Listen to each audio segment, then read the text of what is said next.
there, my name is Heather Feather. I am the owner of Rare Bird Medicine, and today's topic is Atheisnt Scientific. There is a foundation that is present, whether you are religious, whether you are spiritual, whether you are atheistic, whether you are agnostic, whatever your belief, because those are all beliefs that you choose to hold. They're all theories. Hate to break it to you, but they're all theories.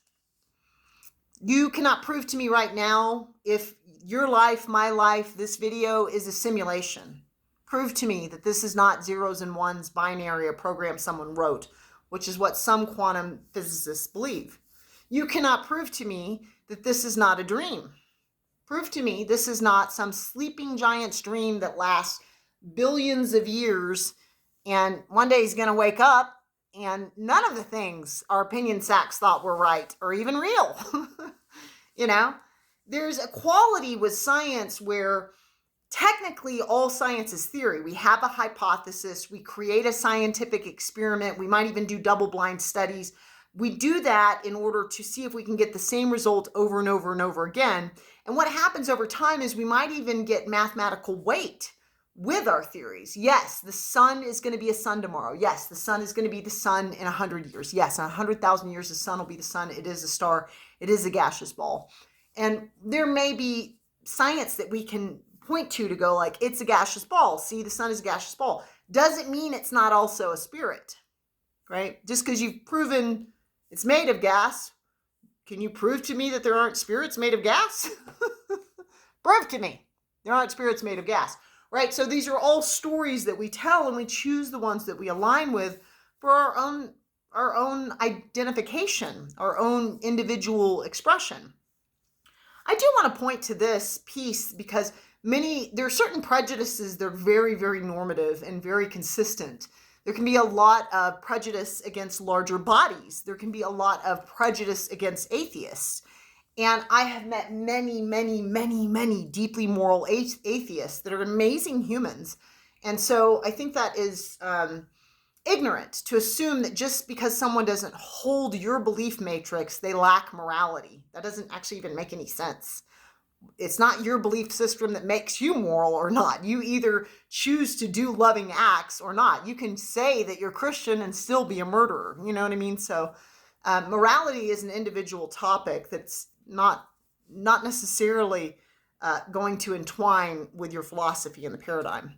So I do want to say that. I mean, I had an atheist last night that gave me a tremendous gift of wisdom that I needed in a specific hour that is going to aid me greatly. And I'm deeply grateful for that soul. I love him and his family deeply, and they're amazing humans, and I'm so grateful. And so this video isn't about if you're atheist, don't be atheist. Most of Heather's videos are about looking within, looking at the self more deeply. Let me go within. Let me look at who I am and what it means to be me for my own physical, mental, emotional, spiritual health. Let me know who that entity is, such that I don't necessarily have to get off kilter just because you don't agree with me. That's okay. I know who I am. That role's taken. You don't need to be me. I'm not off kilter. I'm clear about what I think. I know why I think it. And so I've spent lifetimes, and this is definitely one of them, mired in spiritual studies, focusing spiritual things. I have hundreds of spiritual texts. I've studied the world's religions. I actually foundationally believe everyone's philosophy is accurate, and that's called individual truth. And I think there are certain universal truths. I do believe love is the foundation of all that is, and that's why it feels so good when that's the thing we choose to give. So to each their own. Even that is a theory I have around universal truth.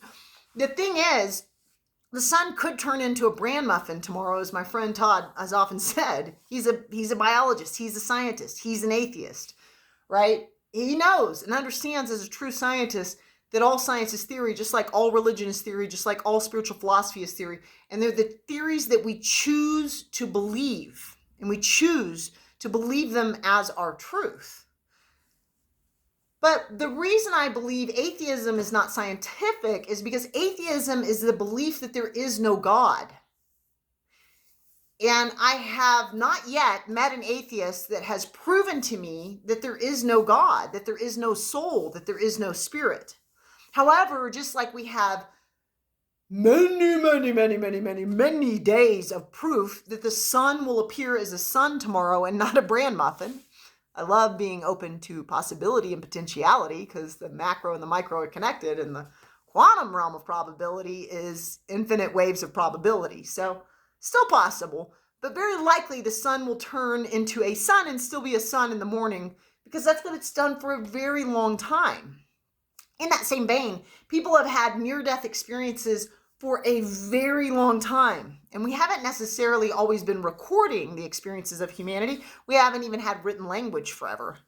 There are, I would say, about 5% of Americans, is the most common study I've seen out there, that have had a near-death experiences. And near-death experience, 5% of Americans, means 16.6 million people. So science has a word it likes to use when something has not been flushed up through the scientific method yet, and that's called an anomaly. That's an anomaly. But I think it's a far stretch to call 16.6 million people an anomaly. When we are looking at that which doesn't fit under a microscope, for example, where does forgiveness live? How big is it? What is its volume? Can you put it in a beaker? Can you do the scientific method on forgiveness? What about love? How many types of love are there? Where do they live? Do they have a limited supply? What about time? Where does time exist? Can you prove to me that time exists because I only ever experience now? There are concepts like a God, like a goddess, like gods, like goddesses, like the Trinity, like the singularity, like divinity, like the divine mind, like the divine light, like the divine spark of the paradigm, that much like forgiveness, love, and time might not fit into the scientific method. Not everything takes form. Some things are more content-based. We do know there's a large number of ghost experiences. About 18% of Americans recorded have experienced a ghost.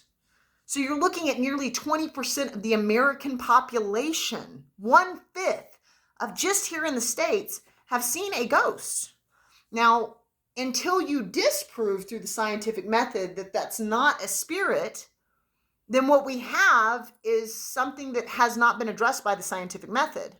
Until we disprove the millions of reincarnation stories with the scientific method, with religion, whatever your philosophy is, until you disprove reincarnation, all of the many stories from Edgar Cayce, all of the millions of stories. We have stories coming from India. We have people in the States that have been studying this for decades, and they have verifiable proof of children that are reporting things of people that have died, and the facts have been proven that they know facts that they should not know. Names and places, and I've seen studies where a child pointed to the mother, the father, the park that they hung out in, the building that they lived in. From a Caucasian young male child was pointing to his past life as an African-American male in which he and his mother, African-American female, burned up in a building, and he pointed to the accurate mother, father, playground, home, all for that story. And so he's a child. He doesn't know anything about this. He's had no exposure to this town or to the story. And there are millions of cases like this, just like there are millions of cases of aliens. Stories of UFOs, stories of alien abductions, astronauts, cosmonauts that have talked about aliens, and now you have government dissemination about aliens. But what's happened historically is that we've been told that, no, you're a conspiracy theorist. That's a term created by the CIA for those that didn't believe that JFK was killed in the way that they said. And so it's been applied across the board by the government. Anytime they wanted someone that was getting a little too close to the truth to be invalidated, they would just say, you're a conspiracy theorist. So in a way, you could call people that believe in God, gods, goddesses, divinity, Trinity, you could call them conspiracy theorists as well, because, you can just invalidate someone's story because it's not a story you're walking. And I would say just because you haven't been abducted by aliens doesn't mean they don't exist. I get that experience is a great teacher. It's really, I learn more about swimming by swimming than I do about studying the mechanistic physics of swimming. And I don't need to be abducted by an alien to understand that they exist. I mean, literally the government is disseminating information and going, Yes, we had an alien in custody that was alive at the time of Roswell, as well as a dead body. And the one that was alive communicated with us, and they did that telepathically. Where does telepathy fit under your microscope? Where does that fit into your scientific experiment? So there are many components of what it means to exist that might. IONS, the Institute of Noetic Sciences in Petaluma, California, is a great consciousness study foundation, and they've made leaps and bounds. Bruce Lipton, who I dearly love, who reports on epigenetics, they have amazing teachers that have come out of IONS by scientists choosing to put their focus on things like consciousness. What is the mind compared to the brain? Where does the consciousness live? Is it in the brain?